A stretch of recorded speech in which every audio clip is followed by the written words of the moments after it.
Punya teman suamiku itunya sangat berbeda, sangat-sangat terasa. Bagaimana ya cara menjelaskannya? Pokoknya mantap banget deh. Hehehe. Halo, sahabat Storytime Janda. Persiapkan diri dan kencangkan celana kalian untuk mengikuti kisahku yang sangat seru dan pastinya akan membuat kalian tegang. Yang belum subscribe, silakan di-subscribe dulu. Ya, dan jangan lupa absen di kolom komentar. Abang-abangku semua dari mana saja, dan disinilah perjalananku dimulai.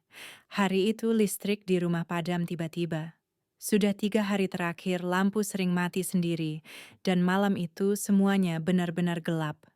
Aku hanya bisa duduk di lantai ruang tengah sambil mengipas anakku yang masih kecil dengan selembar kardus. Sementara suamiku Jamal malah mengomel tak karuan sambil merokok di beranda. Ini pasti MCB-nya rusak atau kabelnya. Tapi kalau manggil tukang mahal, sudahlah aku suruh si Dedi aja yang benerin. Dia bisa listrik, katanya santai. Seolah-olah masalah ini bisa selesai dengan asal-asalan. Aku hanya mengangguk pelan. Sudah terlalu sering aku tidak didengar. Jamal bukan hanya malas, tapi juga temperamental dan suka berjudi. Nafkah? Kadang seminggu sekalipun tidak ada uang belanja, aku harus putar otak. Kadang pinjam ke tetangga, kadang jual kue ke warung, tapi tak pernah cukup.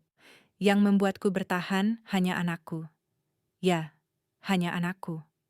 Malam itu Dedi datang. Teman lamanya Jamal.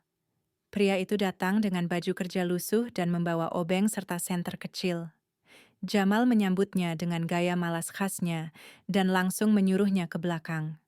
Kedekat meteran. Aku berdiri di dapur, pura-pura mengaduk air teh, tapi sesekali mataku melirik ke arah Dedi. Anehnya, dia pun beberapa kali mencuri pandang ke arahku. Pandangan yang bukan sekadar sopan santun biasa, ada sesuatu di sorot matanya. Saat Jamal sibuk menelepon temannya yang lain di depan rumah, aku mendekat ke arah Dedi yang sedang jongkok memeriksa kabel. Dalam keberanian yang tak biasa, aku menyelipkan selembar kertas kecil ke dalam saku bajunya. Nomor handphone, jantungku berdetak kencang seperti maling yang baru selesai mencuri. Tapi bukan barang yang kui. Aku sedang mencoba mencuri harapan. Malam itu, listrik kembali menyala. Tapi ada yang berbeda. Cahaya kecil yang menyala di hatiku. Cahaya yang sudah lama padam sejak aku dinikahi Jamal. Dedi pamit pulang, tapi sebelum menutup pintu ia sempat melirikku sekilas dalam penuh tanya. Dan aku hanya bisa menatap punggungnya menjauh, berharap dia mengerti isyarat diamku. Sejak malam itu, aku tak henti-hentinya melirik layar ponsel. Setiap getaran atau suara notifikasi membuat jantungku berdebar. Berharap itu dari Dedi. Tapi hingga 2 hari berlalu, tak ada pesan apapun. Mungkin dia membuang kertas itu, atau mungkin dia takut. Aku sendiri bingung dengan perasaanku. Ini salah. Aku tahu. Tapi entah mengapa. Perhatian sekilas dari Dedi seperti memberi napas di tengah tenggelamnya hidupku bersama Jamal. Hari ketiga ketika aku sedang menjemur pakaian di halaman samping, ponselku bergetar. Ini Dedi, apa kabar Mbak? Tulisnya singkat, aku tercekat. Sekujur tubuhku mendadak panas dingin. Aku menatap layar lama sekali sebelum membalas. Terima kasih sudah benerin listrik kemarin. Maaf kalau aku lancang waktu itu, dan dari situlah semuanya dimulai. Pesan-pesan kami menjadi lebih sering, lebih dalam, dan perlahan berubah menjadi pengakuan-pengakuan kecil yang seolah tersembunyi di antara huruf-huruf digital. Sementara itu, Jamal semakin tenggelam dalam kebiasaan buruknya. Pulang tengah malam dengan mata merah dan bau alkohol. Aku pernah coba bicara baik-baik dengannya, tapi tangannya malah terangkat ke pipiku. Anak kami menangis keras malam itu, dan aku hanya bisa memeluknya sambil menahan air mata. Aku lelah. Aku benar-benar lelah. Hubunganku dengan Dedi perlahan menjadi pelarian. Aku tidak pernah mengajaknya bertemu, tapi setiap malam kami berbagi cerita lewat pesan. Dia sering menanyakan kondisiku, bahkan menawarkan bantuan uang walau kutolak. Yang kubutuhkan bukan uang. Aku hanya ingin merasa berharga lagi. Dilihat sebagai manusia, bukan pelayan seperti yang Jamal perlakukan padaku selama ini. Suatu malam, saat hujan mengguyur deras dan atap dapur mulai bocor, aku mengirim pesan pada Dedi. Aku nggak sanggup lagi di ID. Aku butuh keluar dari rumah ini. Butuh waktu beberapa menit sebelum balasannya masuk. Kamu nggak sendiri. Aku siap bantu. Asal kamu yakin. Saat itu juga untuk pertama kalinya dalam hidupku, mulai merencanakan pelarian. Hari demi hari bersama Jamal, seperti hidup dalam bom waktu. Dia makin jarang pulang dan saat pulang pun hanya membawa masalah. Kadang aku menemukan saku celananya penuh dengan kertas pinjaman atau catatan hutang dari rentenir. Aku tak lagi bertanya banyak. Setiap pertanyaan selalu dianggap sebagai hinaan oleh Jamal. Lo tuh istri atau penyidik sih? Bentaknya suatu malam sambil menendang pintu kamar. Aku hanya diam. Mataku menatap lantai, berusaha tidak menangis di depan anakku. Tapi malam itu, tanganku tak bisa berhenti bergetar. Aku langsung masuk kamar mandi dan mengunci diri. Di sana, aku menangis sepuasnya. Memeluk handphone yang diam-diam menjadi penguatku selama ini. Dedi menjadi satu-satunya tempatku bersandar meski hanya lewat kata-kata. Dan malam itu, aku memutuskan, aku harus bicara langsung dengannya. Keesokan harinya, saat Jamal pergi entah kemana, aku mengajak anakku keluar sebentar dan menghubungi Dedi. Kami bertemu di sebuah warung kopi kecil di pinggir jalan, tempat yang cukup aman, agar tak mengundang kecurigaan. Saat aku datang dengan anak di gendongan, Dad langsung berdiri dan menyambut dengan tatapan iba. Kamu makin kurus, katanya pelan. Kalimat sederhana itu membuat dadaku hangat sekaligus perih. Aku menceritakan segalanya tentang Jamal yang makin brutal, hutang yang menumpuk, dan rasa takut yang menghantui setiap malam. Dedi mendengarkan tanpa menyela. Kalau kamu mau, aku bisa carikan rumah kontrakan kecil, nggak jauh dari sini.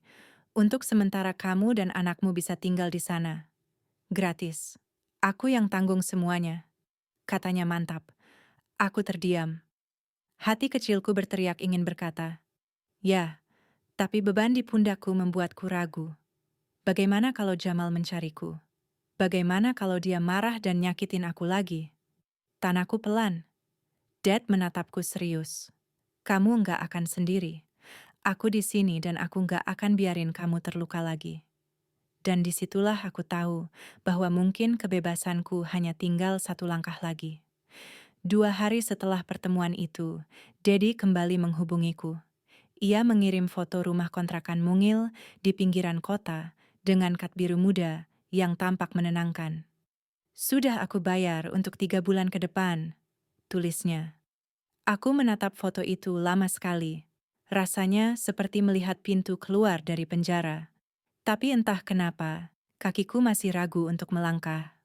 Terlalu banyak luka yang membuatku takut untuk percaya pada harapan. Malam itu, aku memutuskan menyimpan beberapa baju anakku ke dalam tas kecil dan menyembunyikannya di bawah tempat tidur. Seandainya ada kesempatan kabur, aku tak ingin repot mengepak barang. Aku juga menyelipkan dokumen penting, KTP, kartu keluarga, dan surat nikah yang bahkan sudah lusuh warnanya.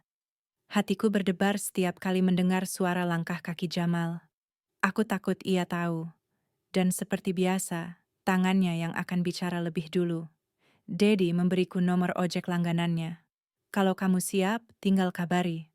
Ojek itu yang akan jemput kamu dan anakmu. Aku tunggu di kontrakan, katanya lewat pesan. Malam-malamku semakin gelisah. Anak kami mulai demam karena musim pancaroba, dan Jamal bahkan tak peduli. Dia hanya keluar malam, pulang pagi, lalu tidur seharian. Bau rokok dan alkohol melekat di tubuhnya. Aku jijik. Tapi lebih dari itu aku takut. Aku tak tahu cinta itu bentuknya seperti apa, tapi setiap kali melihat pesan-pesan Dedi, aku merasa seperti ditemukan. Seolah selama ini aku tenggelam di laut gelap dan tangannya yang pertama kali menyelam untuk mencariku. Bukan karena aku sempurna, tapi karena ia tahu aku layak diselamatkan. Dan malam itu untuk pertama kalinya aku berani membalas pesannya dengan satu kalimat. Aku siap jemput aku besok pagi. Aku tak bisa tidur semalaman.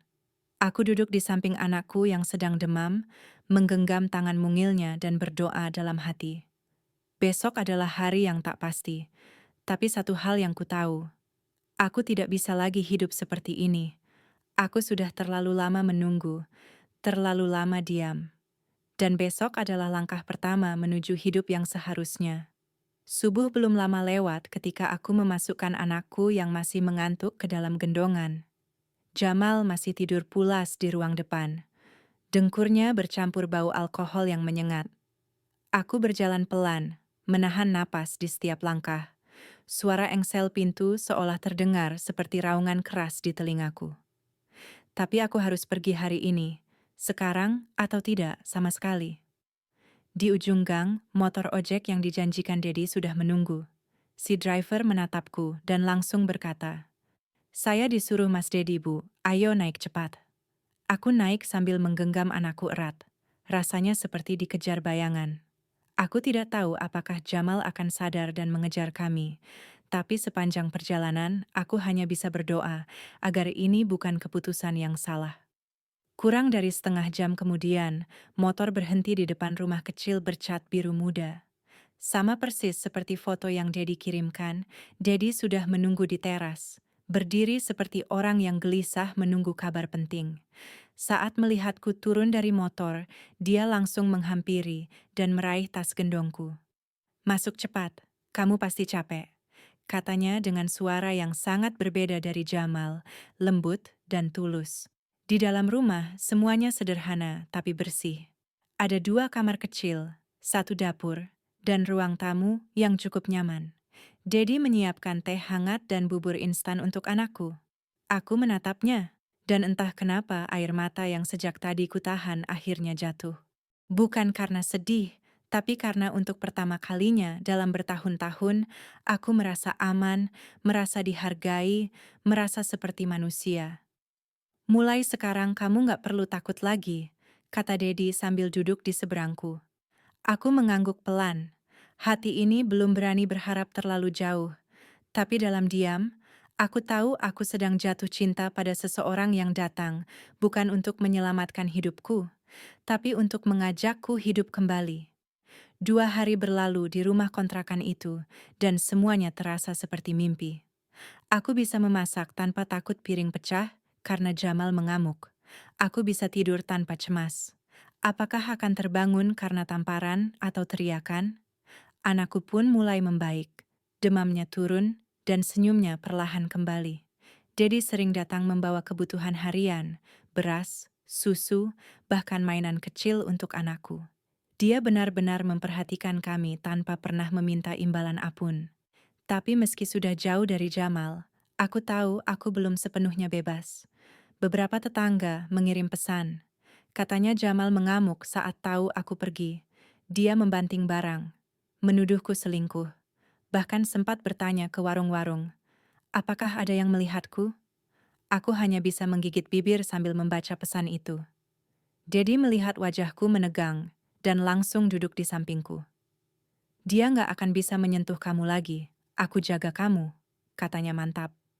Hari ketiga, suara motor berhenti di depan kontrakan membuat jantungku berdegup kencang. Tapi ternyata itu hanya kurir mengantar makanan dari Dedi.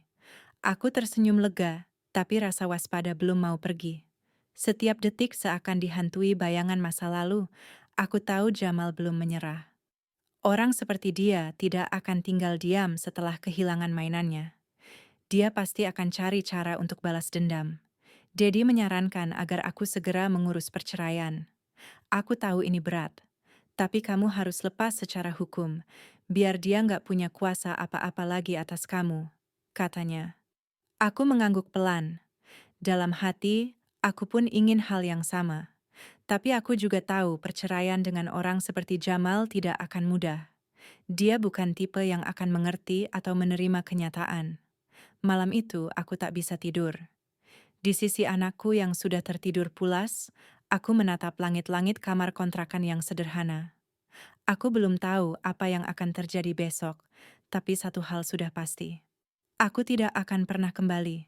Apapun rintangannya nanti, aku akan hadapi. Aku sudah terlalu jauh melangkah untuk mundur. Pagi itu, udara terasa lebih dingin dari biasanya. Entah karena memang cuaca mendung, atau karena firasat buruk yang sejak subuh sudah menyelinap ke dadaku. Dedi belum datang pagi ini, tapi dia sempat mengirim pesan. Hari ini aku keluar kota sebentar. Ada kerjaan. Jangan kemana-mana ya. Aku bawa oleh-oleh nanti. Pesan yang seharusnya membuatku tersenyum, tapi malah terasa seperti peringatan. Sekitar jam 11 siang, suara keras terdengar dari luar pagar.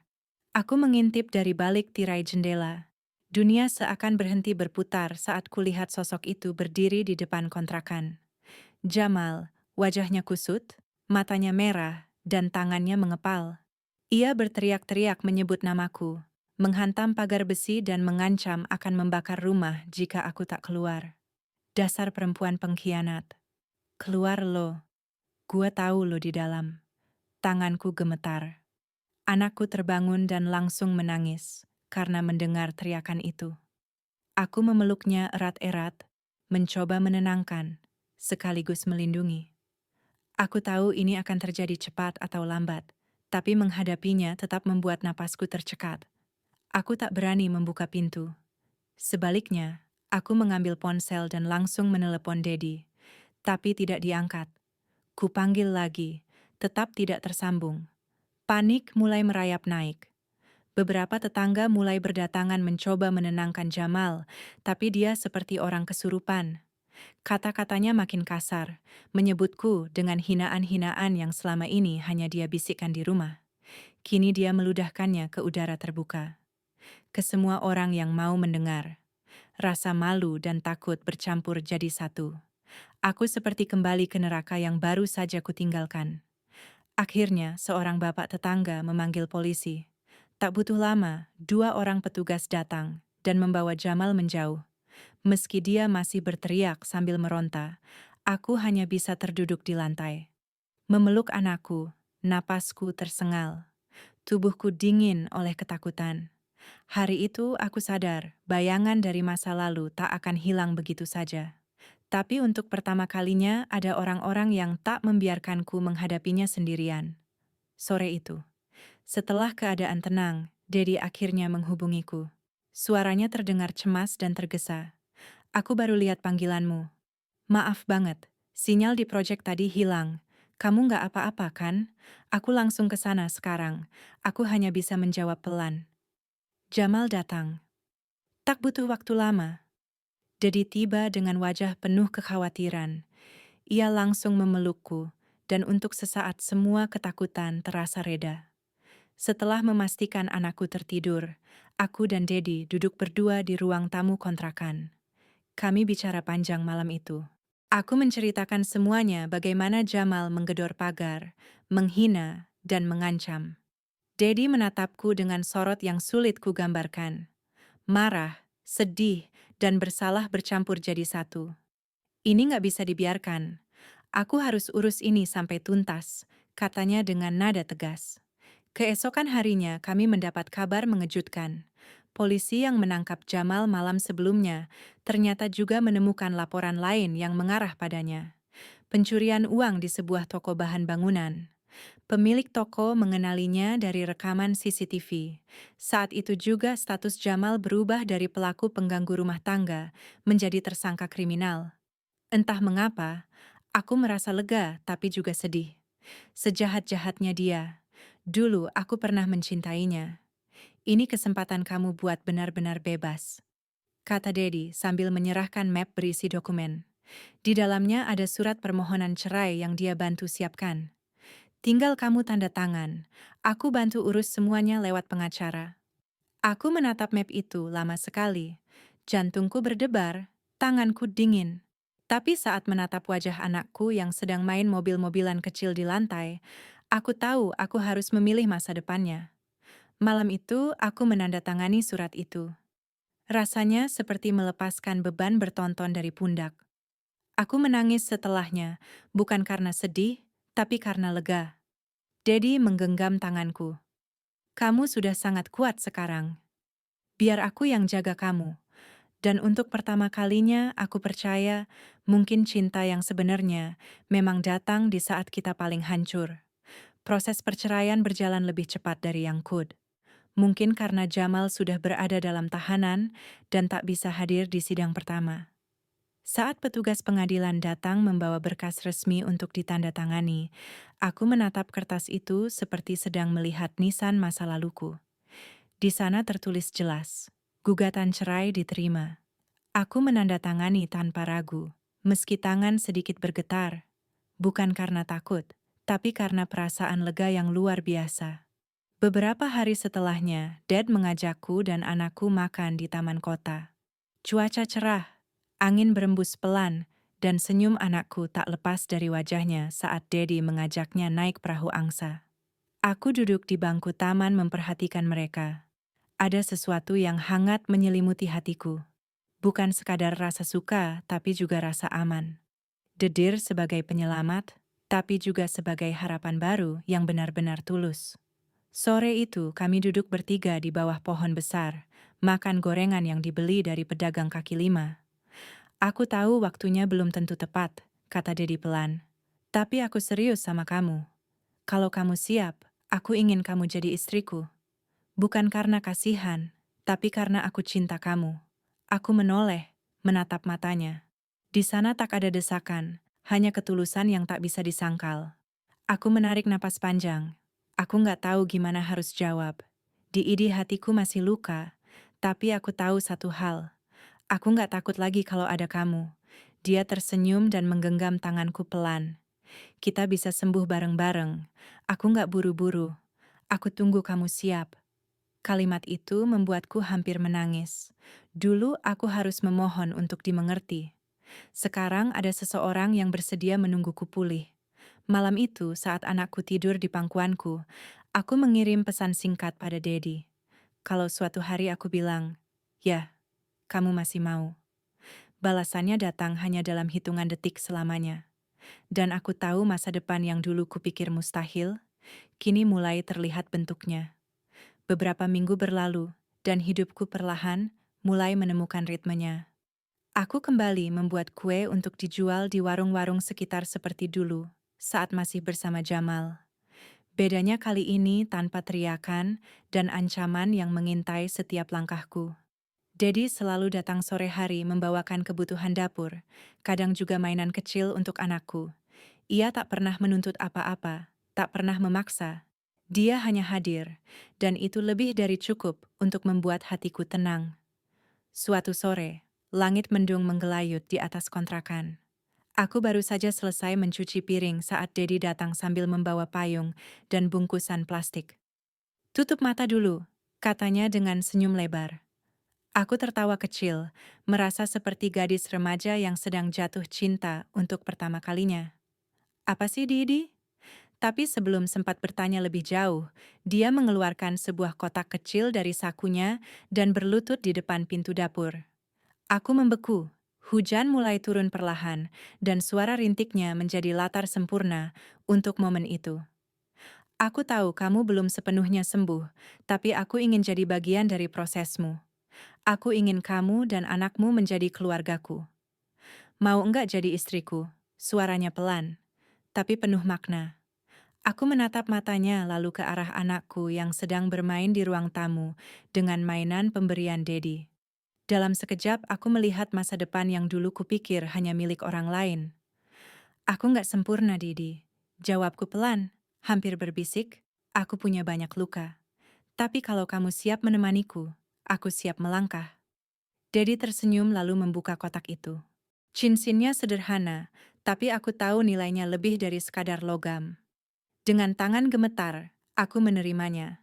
Air mataku mengalir bersama rintik hujan yang semakin deras. Hari itu bukan hari istimewa menurut kalender, bukan ulang tahunku, bukan hari besar apapun. Tapi bagiku itulah hari di mana aku benar-benar hidup kembali. Di tengah hujan, di depan pintu dapur sederhana, aku menerima lamaran pria yang bukan hanya menyelamatkanku, tapi juga membuatku berani mencintai lagi. Meskipun aku sudah menerima lamaran Dedi, ternyata hidup tak serta-merta berubah menjadi sempurna. Ada hari-hari di mana bayangan masa laluku masih datang tanpa diundang. Malam-malam saat aku terbangun karena mimpi buruk, wajah Jamal, bentakan kerasnya, rasa takut yang menghantui. Aku tahu itu luka lama, tapi tetap saja sembuh bukan perkara satu malam. Dan Dedi seperti biasa tak pernah memaksaku untuk cepat pulih. Dia hanya ada menemaniku, memelukku saat aku membutuhkannya. Suatu pagi saat aku menyuapi anakku sarapan, aku menerima telepon dari seseorang yang tak ku kenal. Suaranya berat, dingin, dan membuat bulu kuduku berdiri. "Jangan pikir kamu bisa lari selamanya," katanya sebelum menutup sambungan. Aku mematung. Rasanya seperti dilempar kembali ke dalam sumur gelap tempat aku dulu terjebak. Aku tahu itu suara teman Jamal, salah satu dari lingkaran kelam yang dulu sering datang menagih hutang. Aku mencoba bersikap biasa, tapi Dedi tahu ada yang tidak beres. "Kamu pucat," katanya sambil mengelus lenganku. Awalnya aku ragu, tapi akhirnya aku ceritakan soal telepon itu. Wajahnya langsung berubah serius. "Aku akan pasang CCTV. Kita juga harus lapor polisi. Ini sudah masuk ranah ancaman," ujarnya. Aku mengangguk meski dalam hati tetap cemas. Aku hanya ingin hidup tenang.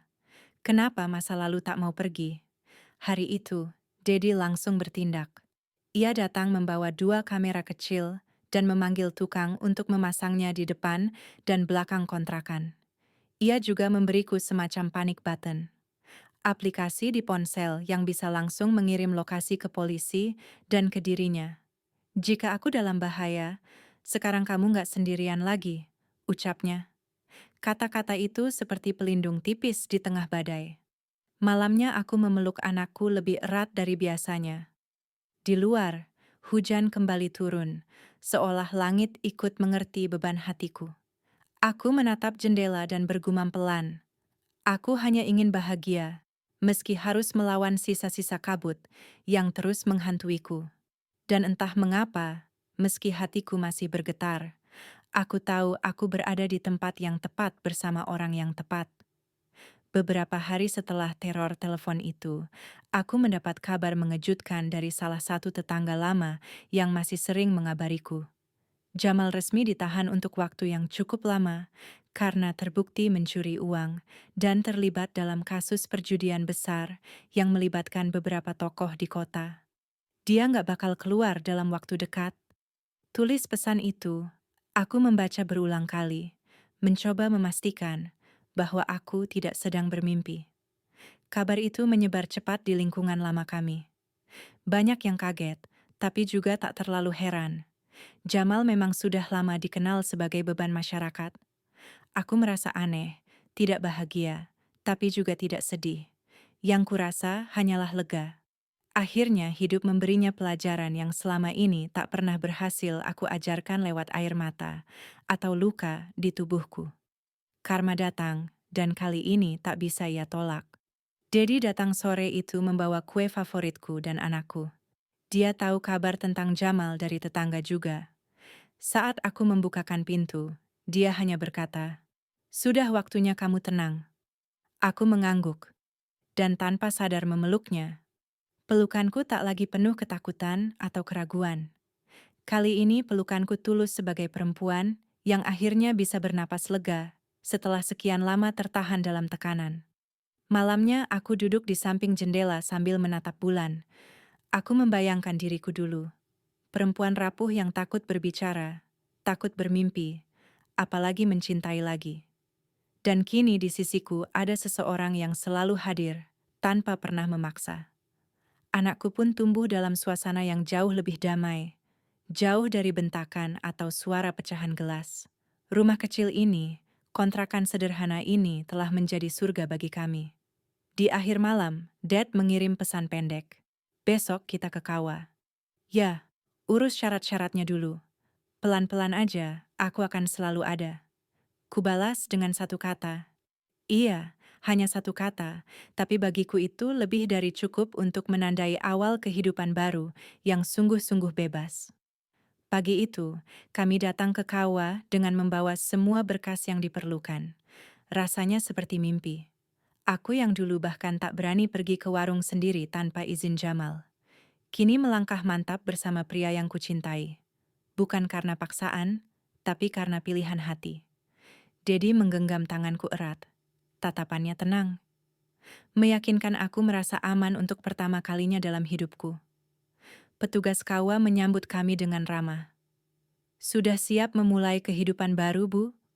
tanyanya. Aku tersenyum pelan dan mengangguk. Dalam hatiku menjawab, saya sudah memulainya sejak keluar dari pintu rumah penuh neraka itu. Kami menyerahkan surat cerai, KTP, dan beberapa dokumen lain. Tak ada keraguan sedikit pun di hatiku. Semua luka yang pernah kutanggung kini menjadi bekalku untuk menghargai kebahagiaan yang sedang kutuju. Setelah urusan administrasi selesai, kami mampir ke taman di dekat situ. Duduk berdua di bangku kayu, melihat anakku berlari-lari kecil mengejar burung dara, Dedi menoleh padaku dan berkata, "Aku nggak bisa janji hidup kita bakal selalu mulus, tapi aku janji nggak akan pernah ninggalin kamu sendirian." Aku menatapnya lama. Untuk cinta yang seperti ini, aku rela membuka hatiku sepenuhnya. Meski dulu pernah remuk tak bersisa, tiba-tiba anakku datang memelukku dari belakang. "Bunda, ayo lari-larian juga," katanya riang. Aku tertawa dan untuk pertama kalinya aku ikut berlari, bukan karena takut atau lari dari kekerasan, tapi karena bahagia. Dedi ikut tertawa dan merekam momen itu dengan ponselnya. Langit terasa lebih biru, dan dunia serasa mengizinkanku untuk mulai menulis ulang cerita hidupku. Saat matahari mulai condong ke barat, kami pulang dengan hati yang hangat. Di perjalanan aku memandang Dedi dan berbisik dalam hati, "Kamu bukan pelarian dari luka lama. Kamu adalah tujuan dari segala perjuangan panjangku." Seminggu setelah kami mengurus semua keperluan di KUA, Dedi mulai membereskan rumah kontrakan kami. Ia membawa beberapa barang dari tempat tinggal lamanya, termasuk rak buku, alat masak, dan bahkan mainan bekas keponakannya, yang kini jadi mainan anakku. Rumah ini perlahan-lahan berubah, bukan hanya secara fisik, tapi juga dalam suasananya. Ada tawa, ada pelukan pagi, tak ada lagi suara teriakan atau bentakan, membabi buta. Di suatu malam, Dedi duduk bersamaku di ruang tengah setelah anak tertidur. Lampu kami redupkan, dan udara terasa sejuk. Ia mengelus bekas luka di lenganku, bekas pukulan Jamal bertahun-tahun lalu. "Kamu nggak pernah harus nutupin luka-luka ini," ucapnya pelan. Aku tercekat, tak mampu berkata-kata. Selama ini aku selalu memakai baju panjang, menyembunyikan bekas masa lalu, tapi malam itu aku merasa tak perlu lagi bersembunyi. "Luka ini yang bikin kamu jadi kamu sekarang," lanjutnya, "dan aku sayang sama kamu yang sekarang, bukan yang sempurna, tapi yang kuat." Kata-katanya membuat air mataku jatuh bukan karena sedih, tapi karena hangat. Ini bukan cinta yang menggebu-gebu seperti di film, tapi cinta yang menyembuhkan yang hadir, tanpa syarat, tanpa niat mengubahku jadi orang lain. Kami duduk lama tanpa banyak bicara, hanya menggenggam tangan satu sama lain. Dalam diam, kami menyatukan dua kehidupan yang pernah berantakan menjadi satu cerita yang lebih kuat. Dan dalam hati kecilku, aku berjanji akan melindungi cinta ini. Seperti dulu aku melindungi anakku dari kemarahan Jamal dengan sepenuh hati, sepenuh keberanian. Pagi esoknya, aku bangun lebih awal dari biasanya. Kupandangi wajah Dedi yang masih tertidur di sofa, karena tertidur saat menemani anak nonton film kartun. Aku menyelimuti tubuhnya pelan, lalu mencium keningnya. Dalam hati aku berkata, "Tuhan, kalau ini balasan atas semua air mataku dulu, aku bersyukur, sangat bersyukur." Suatu siang saat aku sedang mencuci pakaian di halaman belakang, seorang tetangga datang dengan wajah cemas. "Mbak, tadi ada orang nanya-nanya soal sampean. Katanya mantan suami Mbak baru bebas dari tahanan," ucapnya dengan suara rendah. Seketika tubuhku terasa dingin. Dunia yang baru saja kutata seolah berguncang lagi. Jamal bebas. Aku segera masuk rumah dan duduk di lantai. Berusaha menenangkan diri. Dedat wajahku pucat langsung menghampiri. Ada apa, sayang? Tanyanya khawatir. Suaraku bergetar saat menjelaskan. Tapi seperti biasa, Dad tak panik. Ia memeluk, mengusap punggungku, dan berkata, "Kalau dia datang, aku akan lindungi kamu. Kamu bukan perempuan yang lemah. Sekarang kamu punya aku." Malam itu aku sulit tidur. Ingatan-ingatan lama kembali menyeruak. Suara bentakan, piring pecah, tubuhku yang terdorong ke dinding, dan malam-malam panjang menahan tangis tanpa suara.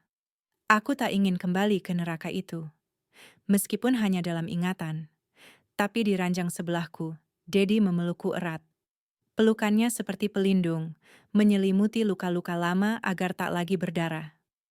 Keesokan harinya, Dedi memasang kamera pengintai sederhana di halaman rumah. Ia juga mengganti kunci pintu depan. "Kalau perlu kita pindah kontrakan, aku siap," katanya. Aku hanya mengangguk.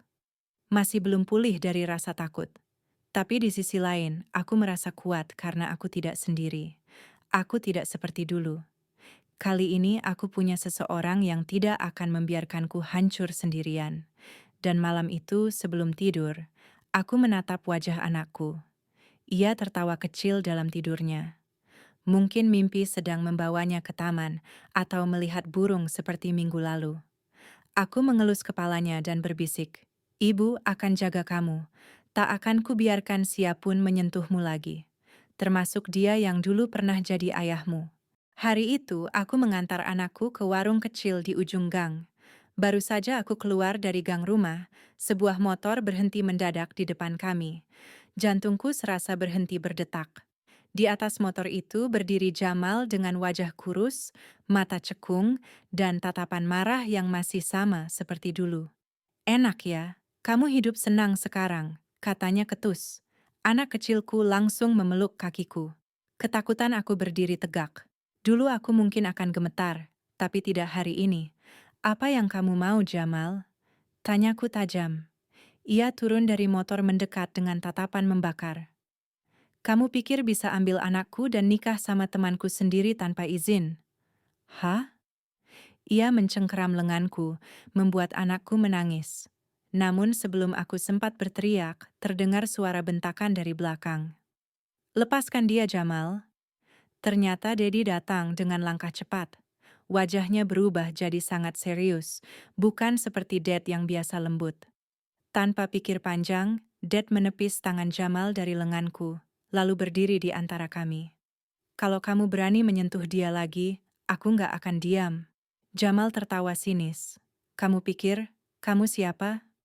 Tapi tiba-tiba dua orang petugas datang. Ternyata tetangga yang melihat kejadian tadi langsung menghubungi polisi. Jamal panik dan mencoba kabur, namun langsung ditahan. Polisi memeriksanya dan menemukan beberapa obat terlarang di dalam tas motornya. Aku terpaku. Rasanya seperti adegan dari masa lalu yang diulang. Tapi kali ini dengan akhir berbeda. Aku tidak lagi sendirian menghadapi kekacauan itu. Setelah polisi membawa Jamal pergi, aku memeluk anakku erat-erat. Dad berdiri di samping kami, menggenggam tanganku. Aku menoleh kepadanya dan berkata pelan, "Aku nggak takut lagi, Mas." Dan dia hanya tersenyum lembut. "Karena sekarang kamu enggak sendiri." Beberapa minggu setelah kejadian itu, suasana rumah kami benar-benar berubah. Tidak ada lagi rasa takut saat malam datang. Tidak ada lagi bayangan Jamal yang menghantui benakku. Polisi memastikan Jamal kembali ditahan. Kali ini untuk waktu yang lebih lama karena kepemilikan barang haram dan pelanggaran pembebasan bersyarat. Aku merasa lega seperti baru saja melepas beban bertahun-tahun dari punggungku. Aku dan Dedi akhirnya resmi menikah di sebuah acara kecil yang sederhana, namun penuh kehangatan. Sahabat dan tetangga hadir membawa doa dan senyum tulus. Anakku dengan baju kecil warna biru menjadi saksi paling bahagia. Ia terus menggandeng tangan Dedi, memanggilnya dengan sebutan yang baru. "Ayah." Air mataku menetes saat mendengarnya pertama kali. Mungkin itulah momen di mana hatiku benar-benar sembuh. Pernikahan kami bukan tentang kemewahan, tapi tentang rasa aman yang selama ini tak pernah kupunya. Dedi memperlakukanku seperti seseorang yang pantas dicintai. bukan dimiliki atau dikendalikan. Ia membantuku di dapur, menemaniku belanja, bahkan ikut mengantar anakku sekolah. Aku sering memandangnya diam-diam, bertanya dalam hati, bagaimana aku bisa seberuntung ini setelah semua luka. Kini setiap pagi terasa seperti anugerah baru. Dedi menyapaku dengan secangkir teh hangat. Anakku tertawa di ruang tengah sambil menonton kartun. Aku bukan lagi wanita yang hidup dalam ketakutan. Aku adalah seorang ibu, seorang istri, dan yang terpenting, aku adalah perempuan yang berhasil menyelamatkan dirinya sendiri dari jurang neraka bernama pernikahan yang salah. Dan bila suatu hari nanti anakku bertanya tentang masa laluku, aku akan berkata dengan tenang, "Ibu pernah jatuh dalam gelap, tapi cinta dan keberanian membawa ibu kembali ke cahaya." Karena aku percaya, bahkan dari reruntuhan hidup yang paling kelam, kita masih bisa membangun rumah yang hangat. Asal kita berani memilih untuk diselamatkan. Tamat.